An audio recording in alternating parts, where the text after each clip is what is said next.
आप में से कई लोग अब भी इनकम टैक्स रिटर्न फाइल नहीं किए होंगे और अंतिम समय में रिटर्न फाइल करने की कोशिश कर रहे होंगे। कई लोगों को कुछ परेशानियां भी आ रही होंगी, तो इसलिए इस बार के टैक्स गुरु शो को हमने इनकम टैक्स रिटर्न स्पेशल बनाने की कोशिश की है, जिसमें इनकम टैक्स रिटर्न से जुड़ी हुई हर दिक्कतों को दूर करने की कोशिश हम करेंगे इस शो में। नमस्कार, मैं हूं लक्ष्मण राय और आप देख रहे हैं टैक्स गुरु, और इन सारे उलझनों को दूर करने के लिए हमारे साथ हैं जानी मानी टैक्स एक्सपर्ट गौरी चड्ढा। गौरी, आपका स्वागत है। बहुत बहुत धन्यवाद कि आपने इतने व्यस्त समय में यहाँ आने के लिए समय निकालना, क्योंकि मुझे पता है कि इनकम टैक्स रिटर्न फाइल करने की बड़ी कोशिश चल रही होगी। कितने घंटे काम करने पड़ते हैं? बिल्कुल, आजकल हम 15-15 घंटे काम कर रहे हैं और स्टाफ तो कई बार इससे भी ज्यादा काम करता है। बताइए, 15 घंटे 16 घंटे काम करने के बाद भी यहाँ पे स्टूडियो आई हैं ताकि हमारे दर्शकों के सारी उलझनों को दूर किया जा सके। इसलिए अगले आधे घंटे तक कहीं जाइएगा नहीं, क्योंकि हम आपको बताने वाले हैं कि इस शो में इनकम टैक्स रिटर्न से जुड़ी हर वो बारीकियां जिनका जानना आपके लिए है बेहद जरूरी। फॉर्म 16 नहीं है फिर भी फाइल कर सकते हैं इनकम टैक्स रिटर्न। आखिर क्या है तरीका, बताएंगे इस शो में। और साथ ही साथ इनकम टैक्स रिटर्न में कैपिटल गेन्स दिखाना क्यों जरूरी है, इस पर भी हम चर्चा करेंगे। लेकिन सबसे पहले बात, इनकम टैक्स रिटर्न का फॉर्म जब भरने जाते हैं तो सबसे पहले सीए भी कहते हैं और हम लोग भी ढूंढते हैं कि फॉर्म 16 कहाँ है जिसके आधार पर हम रिटर्न फाइल करें।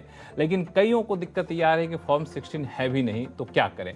तो गौरी, पहला सवाल यही है, क्या फॉर्म 16 के बगैर भी हम आईटीआर फाइल कर सकते हैं?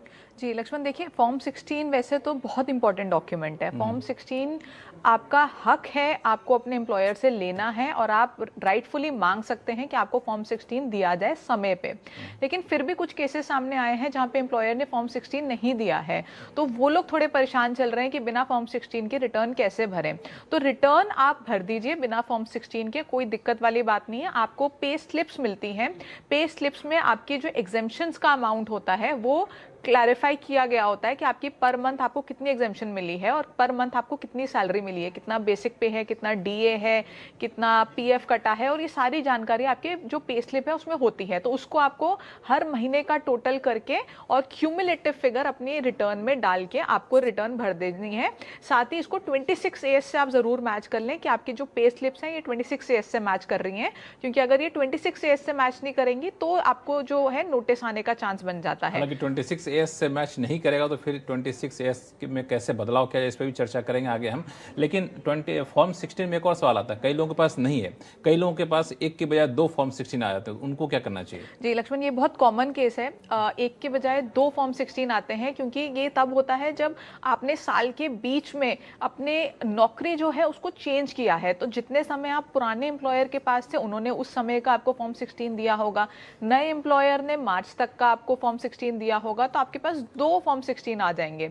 इसमें 2 केस बनते हैं। एक तो ये है कि आपने अपने नए एम्प्लॉयर को पुराने इनकम की जानकारी दी थी, तो आपको नए एम्प्लॉयर ने ही फॉर्म 16 दिया होगा और उसमें पुरानी जो इनकम है वो रिफ्लेक्ट कर रहा होगा।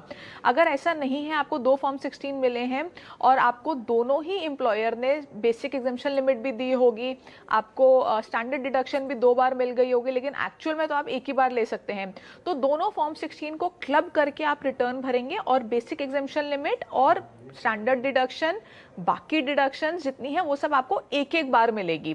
तो आपका हो सकता है कि इस केस में आपका टैक्स पेबल बन जाए। टैक्स पेबल बन जाए। हालांकि इनकम टैक्स रिटर्न से जुड़ी और कई सारी बातें हैं कि कौन सा फॉर्म चुने, एआईएस कैसे ठीक करें, कैपिटल गेन्स कैसे दिखाएं, इन सारे मुद्दों पर बातचीत करेंगे। लेकिन इस बीच हमारे साथ कई सारे फोन कॉल आ रहे हैं। एक सवाल आया है मनोज गौतम जी का, जो फोन लाइन पर बने हुए हैं। मनोज जी नमस्कार, क्या सवाल है आपके पास?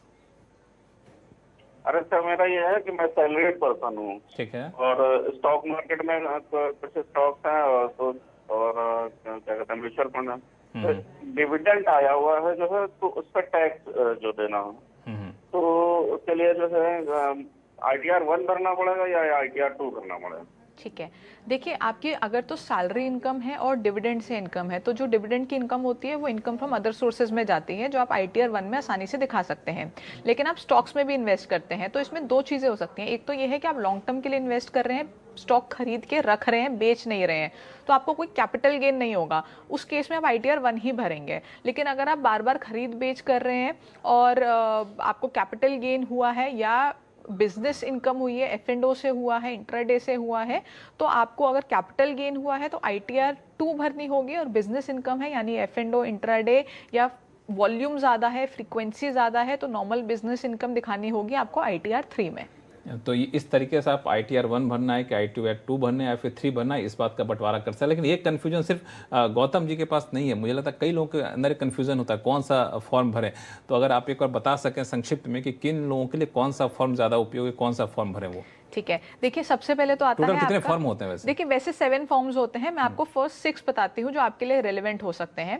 पहला जो फॉर्म होता है ITR 1 सबसे आसान होता है भरना। उसकी कुछ कंडीशंस हैं, उसकी कंडीशंस हैं कि आपकी सैलरी इनकम होनी चाहिए, income from house property, 1 house property हो सकती है और इनकम फ्रॉम अदर सोर्सेज हो सकती है। अगर आपकी कैपिटल गेन या बिजनेस इनकम है तो आप ITR 1 नहीं भर सकते। साथ ही आप किसी कंपनी में डायरेक्टर हैं या अनलिस्टेड शेयर होल्डिंग रखते हैं तो भी आप ITR 1 नहीं भर सकते। और अगर आपकी इनकम 50 लाख से ज़्यादा है या आप फॉरेन कंट्री के एसेट में आपके पास कोई एसेट है या साइनिंग अथॉरिटी भी है तो भी आप ITR 1 नहीं भर सकते। इन केसेस में आपको ITR 2 भरनी होगी। ITR 2 तब है जब आप ITR 1 में फॉल नहीं करते या आपकी कैपिटल गेन की इनकम है तो ITR 2 आप भरेंगे। अगर आपकी कोई बिजनेस इनकम है जिसमें आप प्रॉफिट एंड लॉस अकाउंट और PNL जो प्रॉफिट एंड लॉस अकाउंट और बैलेंस शीट बनाते हैं उस केस में आपको ITR 3 भरनी होगी। और अगर आप प्रिजम्पटिव में जाना चाहते हैं, जो प्रिजम्पटिव स्कीम होती है सेक्शन 44 AD और सेक्शन 44 ADA, जिसमें आप अपने ग्रॉस टर्नओवर का एक परसेंटेज अपना प्रॉफिट डिक्लेयर करते हैं, एक्चुअल करते हैं और उसको आप ITR 4 में दिखाते हैं।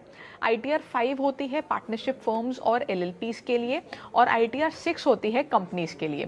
तो ये कुछ ITRs हैं जो आपको देख के आराम से समझ के कि कौन सी ITR आपके लिए एप्लीकेबल है तब भरनी है। जिस तरीके से सरकार बार बार कहती है कि हम लोग ITR फॉर्म को काफ़ी ज़्यादा सरल कर दिए तो लोग खुद से इनकम टैक्स रिटर्न फॉर्म भरना शुरू कर देते हैं।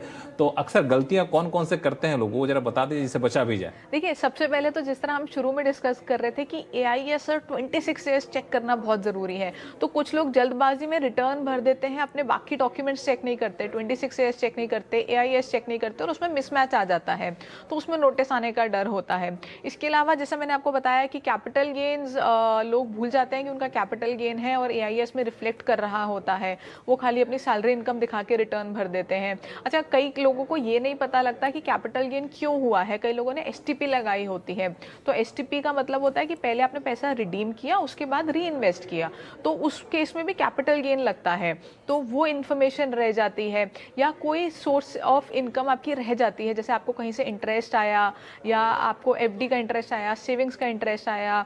कई लोग सोचते हैं कि सेविंग्स का इंटरेस्ट 10,000 तक एग्जेम्प्ट होता है, सीनियर सिटीजन के केस में 50,000 तक एग्जेम्प्ट होता है, तो वो दिखाने की जरूरत नहीं है, लेकिन तो वो भी दिखाना जरूरी है। एग्जेम्पशन क्लेम कर सकते हैं आप, या आप अपनी डिडक्शन को गलत क्लेम कर लेते हैं।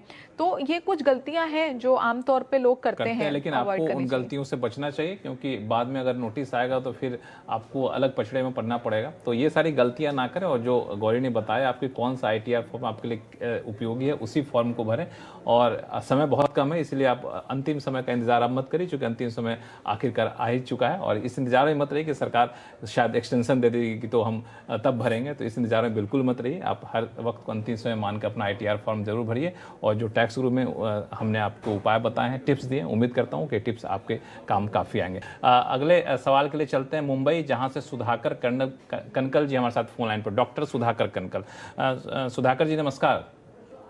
हेलो जी नमस्कार। Good afternoon Laxman ji, good afternoon जी नमस्कार। आप डॉक्टर पेशे से हैं कि PhD? Sudhakar Kankal, practising paediatrician, child specialist in from Chembur. हाँ बताएं। माय क्वेश्चन इज, हाँ my daughter is NRI for last 7 years ठीक है। and her total income for this year is 2,38,000 only.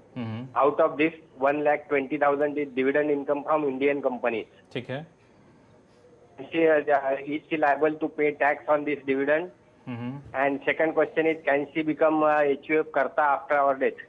ठीक है, ठीक है, आपके सवाल का जवाब मिलेगा। गौरी क्या सुझाव होगा? देखिए क्योंकि वो NRI हैं तो इंडिया में उनको रिटर्न तभी भरनी है जब उनकी इंडिया में अखरू या अराइज हो रही है इनकम और वो 2.5 लाख से ऊपर है।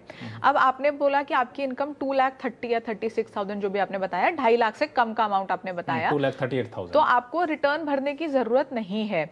लेकिन आपका शायद TDS कटा होगा इस डिविडेंड पे और बाकी इनकम पे, तो अगर आपको उसका रिफंड लेना है तो आपको रिटर्न भरनी जरूरी है। अगर आप रिटर्न नहीं भरेंगे तो वो रिफंड नहीं आएगा, बट एज पर लॉ आप रिटर्न अगर नहीं भी भरेंगे तो कोई दिक्कत नहीं है। तो फिलहाल वक्त है छोटे से ब्रेक का। ब्रेक के बाद बताएंगे कि कैपिटल गेन को ITR में दाखिल करना कितना है जरूरी, बताएंगे छोटे से ब्रेक के बाद।